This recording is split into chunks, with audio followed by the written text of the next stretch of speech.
మరోసారి ఉక్రెయిన్ పై రష్యా భారీ దాడికి దిగింది. అత్యంత శక్తివంతమైన ఫ్యాబ్ 3000 బాంబులు ప్రయోగించింది. ఉక్రెయిన్ కు చెందిన కీలక నగరం ఖెర్సన్ పై ఫ్యాబ్ 3000 తో భీకరమైనటువంటి దాడులు చేసింది. ఫ్యాబ్ 3000 బాంబు ధాటికి వంతెన పూర్తిగా చెల్లాచెదురైంది. ఉక్రెయిన్ ఆర్మీ రవాణాకు ఖెర్సన్ వంతెన చాలా కీలకంగా భావిస్తుంటారు. శనివారం రష్యా ఆయిల్ రిఫైనరీని ఉక్రెయిన్ పేల్చేసింది.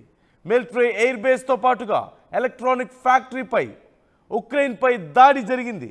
ఉక్రెయిన్ దాడికి కౌంటర్గా ఉక్రెయిన్ ఈ మిలిటరీ ఎయిర్ బేస్తో పాటుగా ఎలక్ట్రానిక్ ఫ్యాక్టరీ మీద దాడి చేసింది.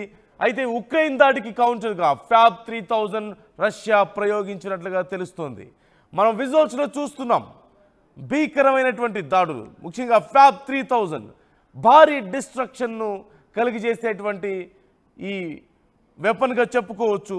మరోవైపు వాళ్ళకి సంబంధించినటువంటి రష్యాకి సంబంధించినటువంటి ఈ ఆయిల్ స్టేషన్ మీద భారీ దాడి జరిగిన నేపథ్యంలో, ఆయిల్ స్టోరేజ్ మీద దాడి జరిగిన నేపథ్యంలో భారీ నష్టాన్ని మిగిల్చారు. అలాగే ఒక రిఫైనరీనే ఉక్రెయిన్ పేల్చేసింది పూర్తిగా. ఈ నేపథ్యంలో ఉక్రెయిన్కు సంబంధించినటువంటి ఒక వంతెన్ను ఫ్యాబ్ 3000 బాంబు వేసి పూర్తిగా ధ్వంసం చేసేసింది రష్యా.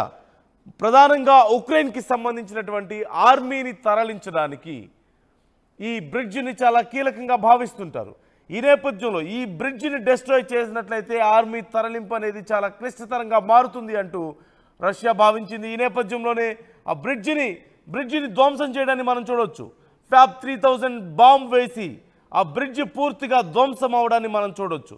ఎంత భారీ డిస్ట్రక్షన్ జరిగిందో, ఎంత భారీ పేలుడు సంభవించిందో మనం చూస్తున్నాం.